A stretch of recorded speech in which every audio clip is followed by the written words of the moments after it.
자, 그러면 다시 한번 말씀 전하겠습니다. 그래서 아달랴라고 하는 사람이 이제 우리 안에 있는 다른 나라고 한번 생각을 하시고, 그런 사람을 어떻게 변화시킬까 하는 계획을 잡아보시는 게 필요하다. 그걸 승화라고 표현하잖아요. 그 승화하는 나가 되면 좋겠다. 그런 말씀을 드리고 싶어요.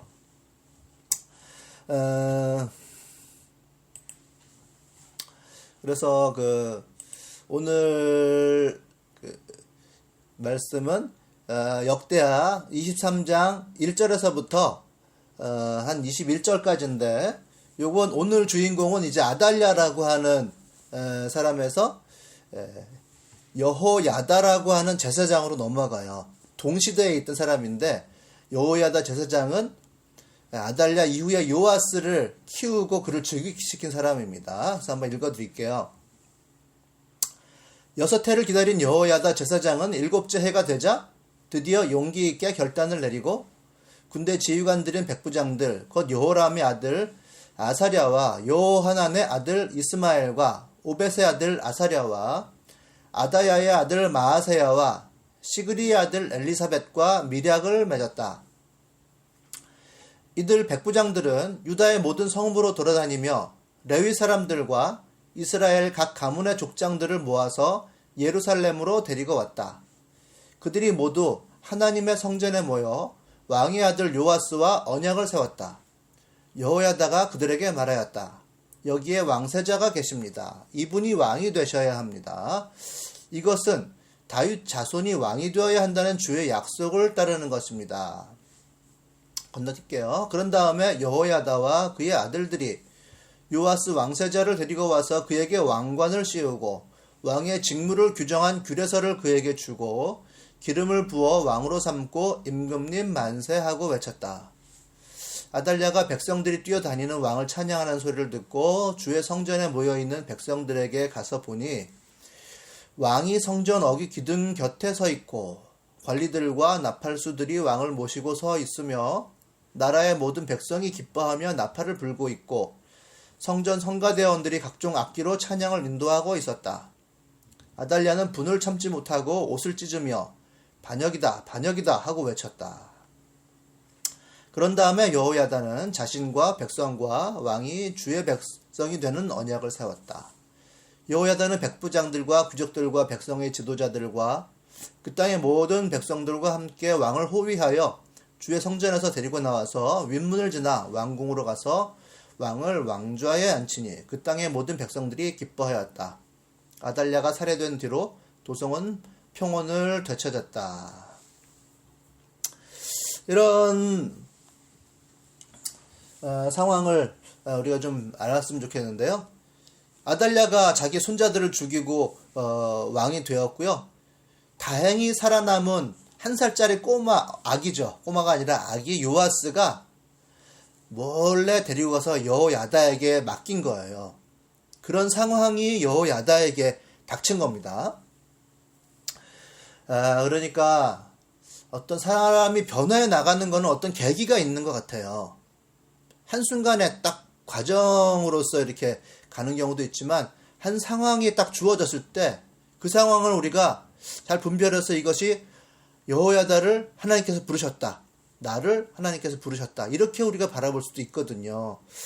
이렇게 되면 물러설 수는 없죠. 왜냐하면 내가 결정하기가 불가능한 이런 때잖아요. 보세요. 아달랴가 요아스 왕권을 잡기 위해 모두를 죽였을 때 살아남았어요. 한 명, 1살짜리 요아스를. 그리고 자기 딸이자 이제 왕비였죠. 그리고 여호세바가 데리고 맡겼단 말이에요. 그때부터 여호야다의 미션이 시작됐는데 그거를 거절할 수가 없잖아요. 내가 어떻게 바꿀 수가 없는 상황이란 말이에요. 딸이 자기 손자를 데리고 와가지고 맡겼는데 내가 못 키우겠다고 할 수가 없는 그런 상황도 있다는 얘기죠. 그러니까 주어진 상황이라고 하는 게 하나님께서 부르셨다. 이런 상황이 될 가능성이 굉장히 많아요. 그리고서는 이제 6년이 지난 겁니다.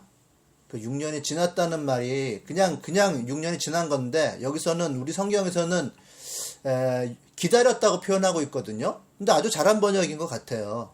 그 6년 세월의 결과로 용기 있게 결단을 내리고 언약 안으로 들어갔다는 이야기인데, 여기서는 언약 안으로 들어갔다는 얘기는 안 나와요. 맨 마지막에 미략을 맺었다라는 말이 되어 있거든요. 누구의 아들 맨 마지막에 엘리사밧과 미략을 맺었다라고 되어 있는데, 사실은 그 미략의 수준이었을 수도 있어요. 사실은. 하지만 사실 여기서는 원문을 보면 커버넌트라고 되어 있어요. 그러니까 언약을 맺은 거죠. 그리고 그렇게 언약을 맺기 위해서는 용기 있게 결단을 내리는 내적인 결단의 시간이 필요했는데, 자기의 용기를 드디어 보여주었다라고 표현하는 게 맞습니다. 자신의 힘과 용기를 드디어 드러낸 거예요. 액션으로 드러났습니다. 6년간의 기다림 끝에. 그러나 그 6년간의 준비하는 과정이 없이는 드러남이라는 것이 없다는 것을 우리들은 꼭 기억해야만 해요. 그래서 우리들의 용기라고 하는 것의 진짜 숨은 실체라는 게 뭐냐? 그것은 용기를 잘 관리한 6년간의 세월이라고 하는 거.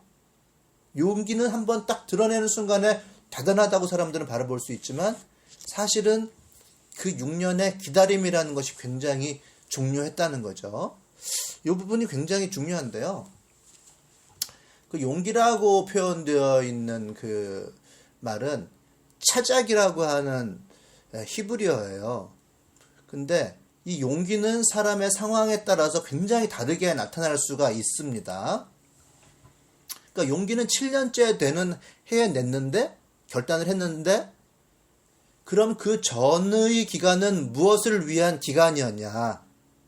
예를 들면 우리 교회가 이때까지 7년 정도가 있었는데 지금 무언가를 하려 한다. 내년에 계획을 세운다.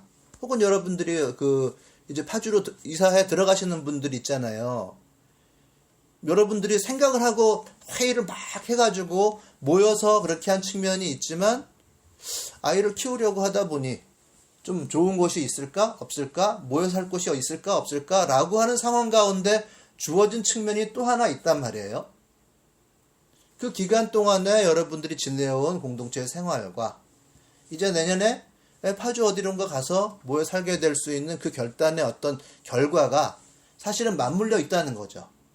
그 전의 기간은 무엇을 위한 기간이었나를 잘 생각해 볼 필요가 있어요. 여호야다 같은 경우는 아기가 크는 기간이죠. 맞죠? 여러분들도 아이를 키우는 기간이었을 거예요. 그것이 무슨 의미가 있냐라고 하는 거. 그게 굉장히 중요한 밑바탕이에요. 용기를 내는 건 딱 한순간이지만 용기는 있다가도 없을 수 있거든요. 차작이라고 하는 이 용기라고 하는 이 단어는요, 일단 힘을 내다, 딱 드러나게 보여주다라는 뜻이 하나가 있고 분명한데, 그것과 거의 같은 수준으로 사람을 수리하다라고 하는 뜻이 있어요. 그냥 물건을 수리하다는 뜻도 되는데, 성경에서는 사람을 고치는 것으로 이야기를 해요. 그래서 힘을 내다라는 말이 48번이 사용되었으면, 이 두 번째의 뜻인 수리하다는 말은 47번이 사용됐어요. 48번, 47번.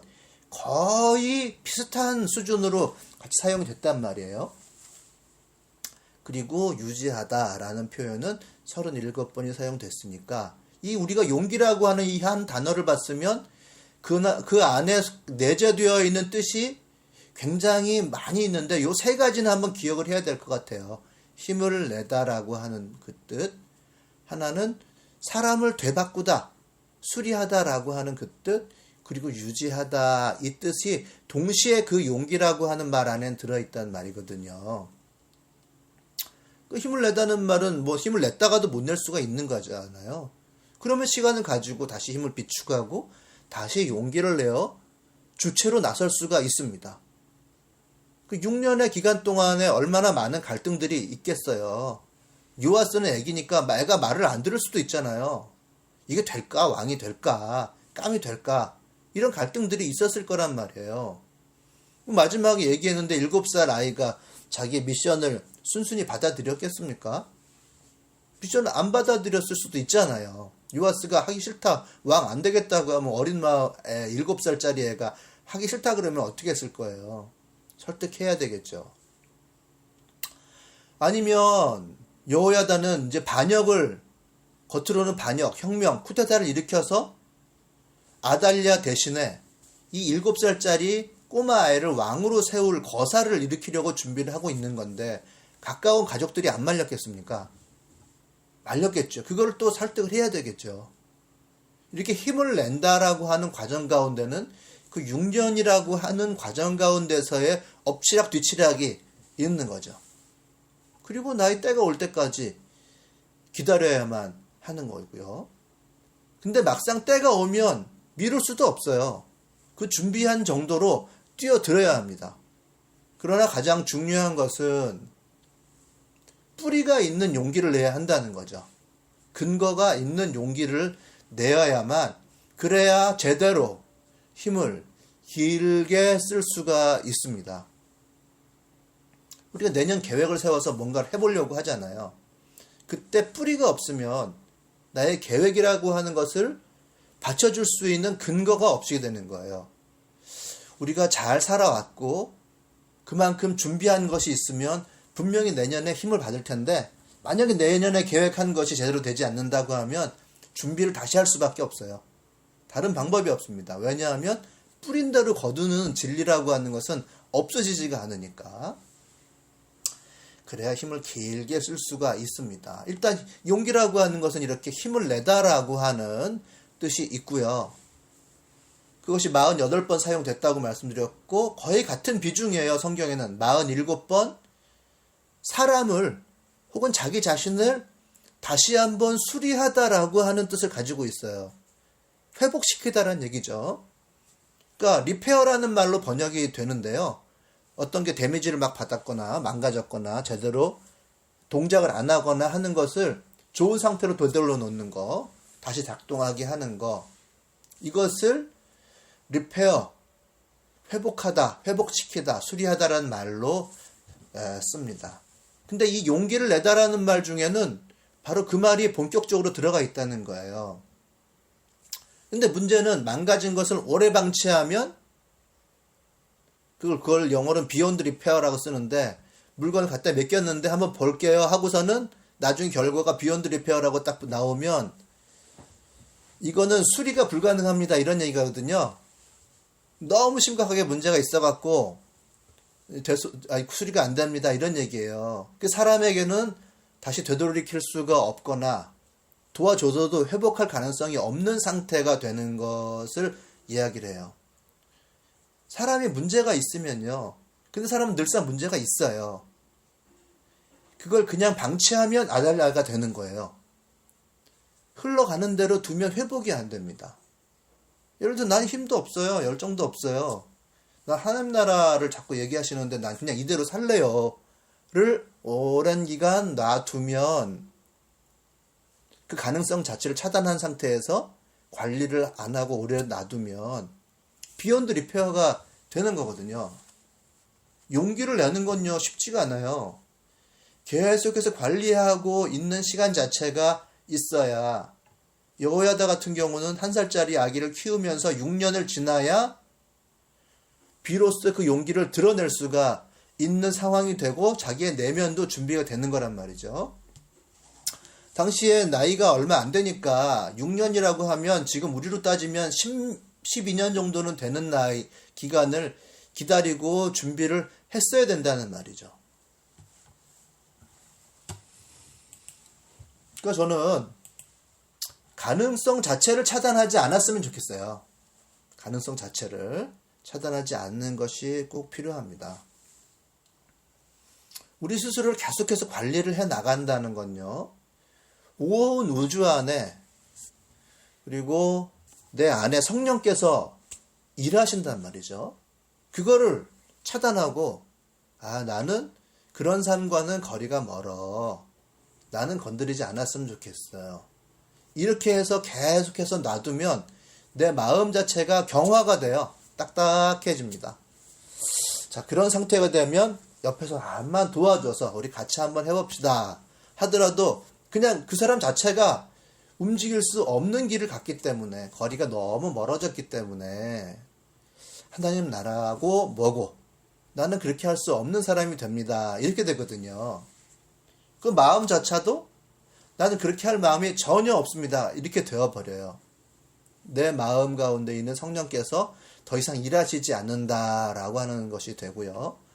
그 사람의 에고적 차원에서 성경에서 얘기하는 것을 보면 그것을 폐역이라고 얘기를 해요. 마음이 너무 딱딱해져서 혹은 마음이 부패했기 때문에 더 이상 하나님의 말을 들을 수가 없는 상태가 되어버립니다. 용기를 당연히 낼 수가 없겠죠. 계속해서 내 마음을 수리해 놓는 것이 필요하다는 거예요. 용기를 낸다라고 하는 건 그런 거예요. 예를 하나 들어볼게요. 여러분, 어항을 집에다 놓고서 물고기를 키우는 거 있죠? 그거 하나님께서 우리들에게 마음에 주시는 관리하는 것과 똑같은 차원으로 설명할 수가 있어요. 고기를 안 키우더라도요, 일단은 고기를 집어넣으려고 생각하고 있으면 물은 계속해서 돌리고 있어야 돼요. 관리를 물을 계속해서 하고 있어야 됩니다. 마트에서 고기를 사가지고서는 어항에 바로 물 받아 넣어가지고 집어넣으면요, 한 3시간 있으면 고기가 죽어요. 잘 움직이지 않고 옆으로 비틀비틀 하다가 배가 위로 올라온 상태에서 죽거든요. 그렇게 되지 않으려고 하면 물을 잡는다는 과정을 꼭 거쳐야 되는데, 어항하는 사람들, 물 생활하는 사람들은 물 잡는다는 얘기를 이제 알아요. 그게 무슨 얘기냐 하면, 고기는 안 키우더라도 고기를 집어넣으려고 생각하고 있으면 한 일주일 전부터 어항에다가 펌프를 틀어놓고 계속 돌리고 있어요. 고기를 그게 키우기 시작하는 거예요. 고기를 안 넣더라도 맹물에다가 펌프를 틀어놓고 물을 계속해서 순환시키고 있으면 그때부터는 고기를 키우고 있는 거라고 하는 거거든요. 그러니까 내가 사는 게 그냥 사는 게 아니라 우리들 하나님과 함께 동행을 하고 있잖아요. 그렇게 하면서 내 마음의 준비를 하고 있으면 이미 그게 시작이에요. 그게 나를 수리하고 있는 겁니다. 즉 나를 관리하고 스탠바이 상태로 한날 한날 이렇게 만들어 놓고 있는 거거든요. 그러면 어항에다가 그렇게 집어넣어 놓고 펌프를 돌리고 여과기를 넣어요. 물리적 여과기를 넣습니다. 그러면 그건 더러운 거를 빨아내는 거예요. 생물학적 여과기를 넣어요. 그거는 물고기가 들어가서 거기서 배설을 하면 질산염이라고 하는 게 만들어지거든요. 그 물을 통해서 질산염을 고기가 마시면 죽어요. 그러면 그 질산염을 아질산염이라고 하는 걸로 바꿔주는 박테리아가 거기에 서식해야 되는데, 그 박테리아가 생겨나기 시작하려고 하면 맹물에서는 최소 일주일은 그냥 놔둬야 됩니다. 그렇기 때문에 박테리아 활성제를 집어넣기도 해요. 그러나 가장 좋은 거는 뭐냐면요, 죽은 고기 한 마리를 거기다 딱 집어넣어 놓는 거예요. 그러면 딱 하루면은 박테리아가 막 생겨나서 질산염을 아질산염으로 바꿔줍니다. 우리 마음이 똑같거든요. 그냥 하나님 앞에서 잘 살아가고 관리를 하면 나중에는 하나님의 생각을, 하나님의 미션을 받아들일 수 있는 상태가 돼요. 근데 내 마음 가운데 어떤 사람은 크게 상처를 받잖아요. 힘든 경우를 경험하잖아요. 혹은 절망 가운데 있잖아요. 그런 것을 방치하지 않고 잘 관리하면 상처 입은 치유자가 될 수가 있어요. 누구를 담을 수 있는 어항이 돼요. 우리들이 하나님의 나라의 일을 한다고 하는 게 사회활동을 하는 거라고 다 이렇게 좁게 생각할 필요가 없고요.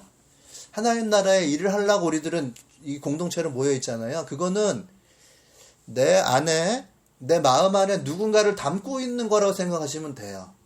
아니면 내 생활 안에 나 말고 다른 사람을 담아 놓을 수 있는 사람이 된다고 하면 그 사람은 하나님 나라의 일을 하는 사람이에요. 그렇게 담아 놓기 위해서는 박테리아 활성제를 집어넣든지 죽은 고기 한 마리가 있든지, 아니면 오랜 세월 거쳐서 성경 공부도 하고 성경도 듣고 내가 큐티도 하고 해가지고 물을 잡아 놓으면 그때 거기에 고기가 들어가서 살 수가 있거든요. 이 용기를 낸다고 하는 건 그런 뜻을 거의 절반은 포함하고 있는 거예요. 딱 용기를 보여주는 거 말고 계속해서 회복시키는 거, 리페어하는 것이 굉장히 중요하게 보이지 않는 측면에 용기를 내는 것입니다. 용기를 보여주기 위해서는 하여간 자기를 계속해서 관리하고 있어야 된다. 그게 이제 결국 가능성을 열어놓는 거거든요. 유지를 하고 있는 거거든요. 그래서 이 용기라는 말의 세 번째의 뜻은 유지하다라는 뜻이에요. 영어로는 hold라고 되어 있거든요. hold라고 하는 거. 내 삶이 뭔가를 하여간 담아놓고 있으려면요, 가능성의 상태로는 열어놔야 돼요. 그러니까 미래에 대해서 무언가를 내가 믿음으로 말하는 것이 굉장히 중요한 가능성을 열어놓는 거예요. 가능성이 발생이 되는 거예요. 우리가 서로 말씀을 나누잖아요. 내가 살면서 성경에 비추어 보아서 혹은 기독교의 가치관으로 이러이러한 것이 잘못되었고 나는 이런 것에서 이런 길을 가려고 한다고 우리가 서로 말을 나누잖아요. 그 말하는 것, 믿음의 사건이 생길 가능성을 미리 열어놓는 거예요. 그래서 말씀 나눔하는 건 난 너무 중요하다고 생각해요. 비전을 나누는 거, 말씀을 듣는 거, 서로 격려하는 거, 그리고 내 삶 터전에서 이러이러한 일이 생겼는데 하나님께서는 나는 이렇게 말씀하셨다, 이런 마음을 주셨다, 난 이렇게 살려고 한다라고 하는 나의 고백을 하는 거, 너무 중요한 가능성을 열어놓는 것입니다. 가장 안 좋은 거는 그 가능성 자체를 딱 닫아놓는 거죠. 자기의 틀을 바꾸지 않겠다고 하는 거죠. 홀드라고 하는 말은 영화 300에 보면 나와요. 영화 300에 보면 경기장에 들어가 가지고서는 적들의 전차가 나옵니다. 적들의 전차에는 삐쭉삐쭉한 창이 달려 있어요. 그래서 막 이제 노예들을 죽이려고 뺑뺑뺑뺑뺑 경기장을 돌아요. 그때 리더가 딱 나타나가지고 방패를 일렬로 가지런히 대라고 그렇게 제시를 합니다.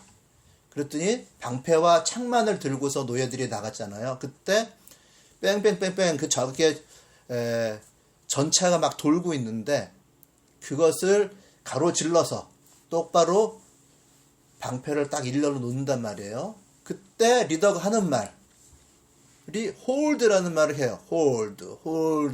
유지해라. 본격적으로 싸우기 전에 대를 유지하면서 hold 하거든요. 그렇게 유지하고 있다가 기회가 됐을 때 앞으로 나아가서 전차를 뒤집는 일이 발생하거든요. 이렇게 해서 가능성을 계속해서 열어놓고 방패를 일렬로 쭉 대고 전열을 딱 지키고 있는 그 가능성, 홀드하는 거. 이렇게 하고 있으면 사건은 발생하는 거죠. 이것이 바로 용기라고 하는 것의 실체예요.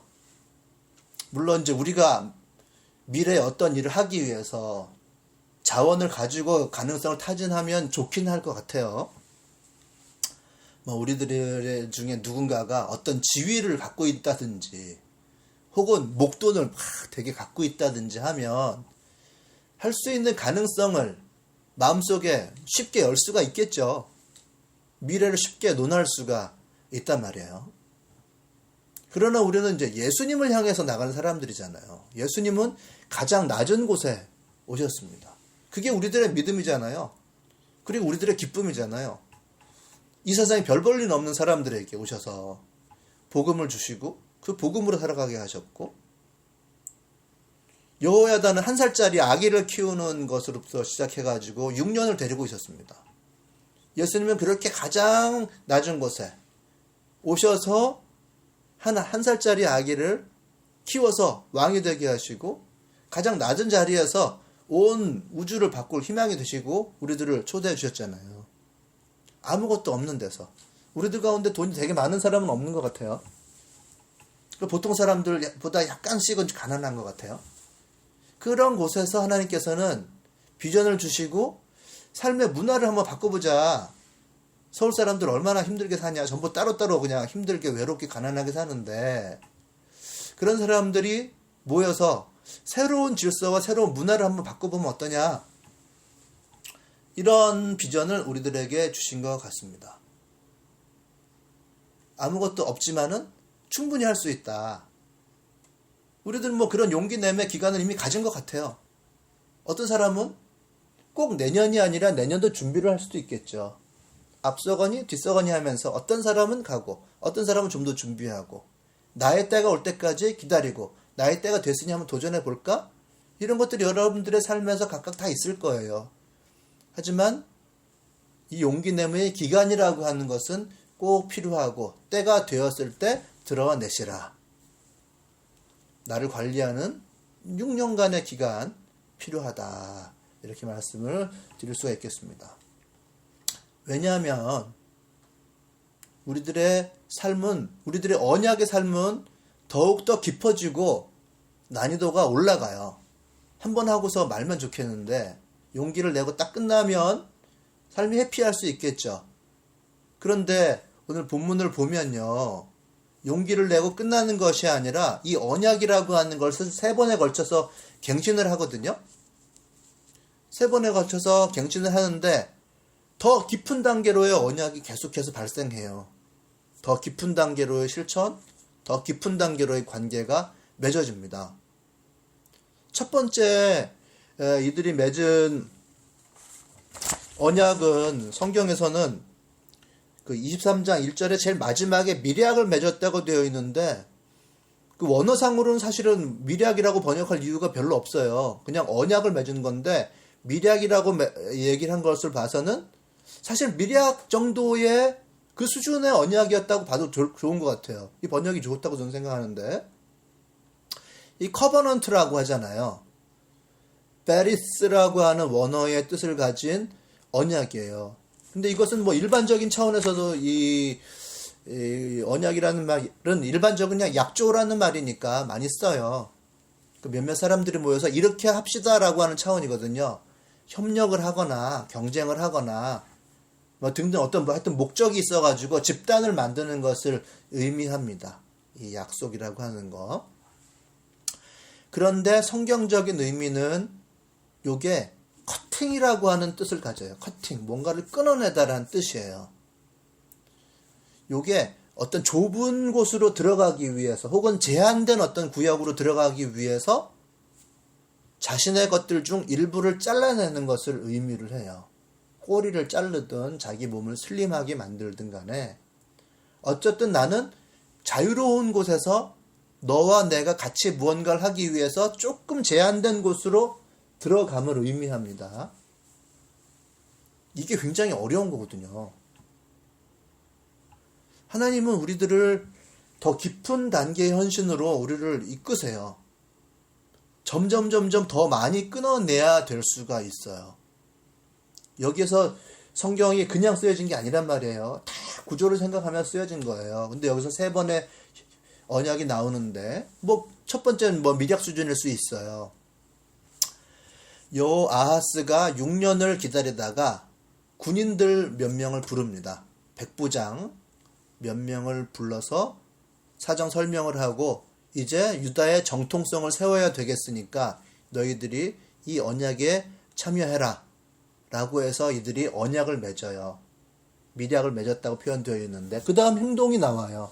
언약에는 꼭 행동이 나오거든요. 언약했다고 하면 그것에 상응하는 행동이 꼭 있어요. 그랬더니 이 백부장들이 나가서 레위인들과 각 12지파가 있잖아요. 그 족장들을 포섭해가지고 옵니다. 여호아스가 행동한 것이 아니라 이제는 그 백부장들이 행동한 거예요. 언약을 맺었음에도 불구하고 백부장이 아니라 여호아스가 나가서 사람들을 데리고 왔다고 하면 그 백부장들은 사실 언약 안에 들어온 게 아니죠.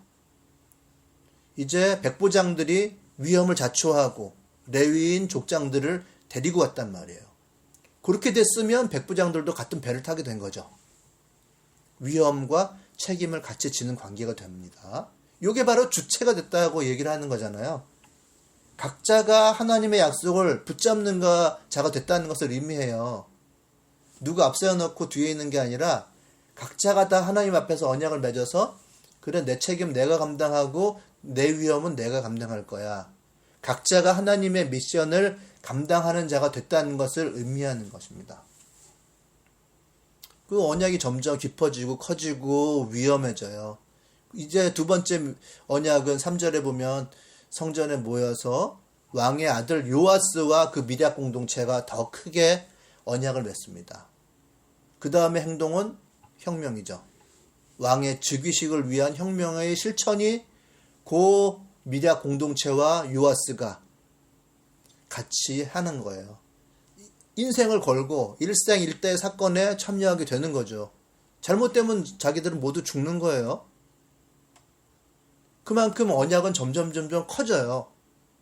심오해지고 위험해지고 난이도가 높아지는 거죠. 그리고 세 번째 언약이 또 있죠. 성공한 이후에 마지막에. 그 다음에 여호야다는 자신의 모든 백성들과 왕이 우리 주의 백성이 되는 언약을 세우게 되는 거예요. 점점 그렇게 크게 하나님의 언약 앞에로 나아가고 모든 사람 앞에서 이젠 되돌이킬 수가 없잖아요. 되돌이킬 수가 없는 약속을 하게 됩니다. 그리고 이제 이 9절의 맨 마지막에는 그들의 헌신으로 평화가 옵니다. 결국 우리들이 나아가는 바는 예수 그리스도께서 평화의 왕이 되시는 그 길을 우리가 따라 나아가는 그 길을 가게 되는 건데, 그 길 가운데서는 그 언약과 헌신은 점점 깊어져만 간단 말이죠. 그럼 우리가 준비 없이 그 길을 갈 수가 없잖아요. 우리들을 관리하지 않고 그 길을 갈 수가 없잖아요. 그리고 우리가 방패를 서로 맞대고서 홀드 라인 하면서 홀드 해라 서로 간에 하면서 유지하지 않고 하나님 나라의 일을 감당할 수가 없잖아요. 하나님께서 부르시는 건요, 내가 계획 세워가지고 하는 거하고 다를 수가 있어요.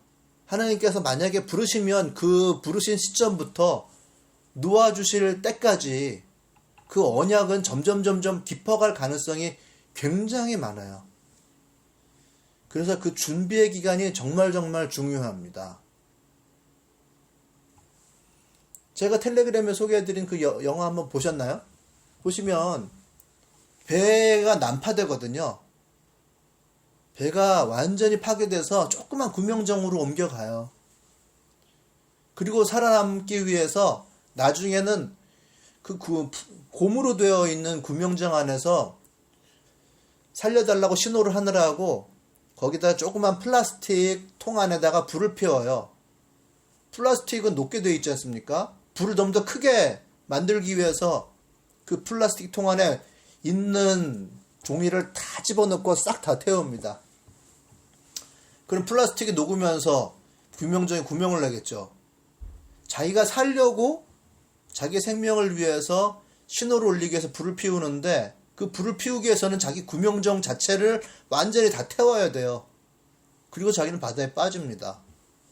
그러니까 배를 타고 있다가 구명정에 갔다가 구명정을 다 태워서 바다에 빠지는 순간까지 자기는 살려는 노력을 해요. 우리들의 언약이라고 하는 건요, 예수님의 생명을 위해서 쭉 나아가는 길을 가는 거잖아요. 이 사람이 자기의 생명을 구하기 위해서 요트에서 내려서 구명정으로 갔다가 구명정 위에서 불로 자기 구명정을 싹 태울 때까지 갑니다. 그래서는 자기 생명을 포기하고 바다 안에 가라앉으니까 바로 그 머리 위에서 서치라이트가 비치면서 자기를 찾고 있는 걸 발견해서 생명의 본능으로 다시 휘어 올라오거든요. 우리들의 삶이라는 것이 그럴 수가 있어요. 하나님께서 은혜를 주시지 않는다면 정말 아달랴와 같이 그런 삶을 살아갈 가능성이 많아요. 최후에 하나님께서 은혜를 주신다는 것을 우리가 믿고 있지만, 우리들 가운데 용기를 위해서는 그 정도의 시나리오도 우리가 미리 생각을 하고 있는 것이 꼭 필요할 것 같습니다. 이 여호야다와 같이. 그래서 오늘 제목이 그거예요. 하나의 중심이라고 하는 것은 우리들의 주인 되신 예수님을 가리키는 거고요. 그리고 너와 나죠. 라인을 지키고 있는 너와 나. 그냥 따라가는 자가 아닌 각자가 다 주체가 되는 너와 나. 이런 사람이 되기 위해서 연말까지 시간을 잘 지내봅시다 라는 차원에서 제가 말씀을 드렸고, 내년 1년이라는 기간이 이제 우리들에게 있어서 계획을 세우실 거잖아요. 뭔가를 하려 하실 거잖아요. 그때 하나의 중심을 잘 잡으시고 너와 나 주체가 되시기 위해서 마음 가운데 준비하는 시간을 잘 가지시면 좋겠다 싶어서 이 말씀을 준비했습니다. 네, 오늘 말씀을 이렇게 마치도록 하겠습니다. 감사합니다.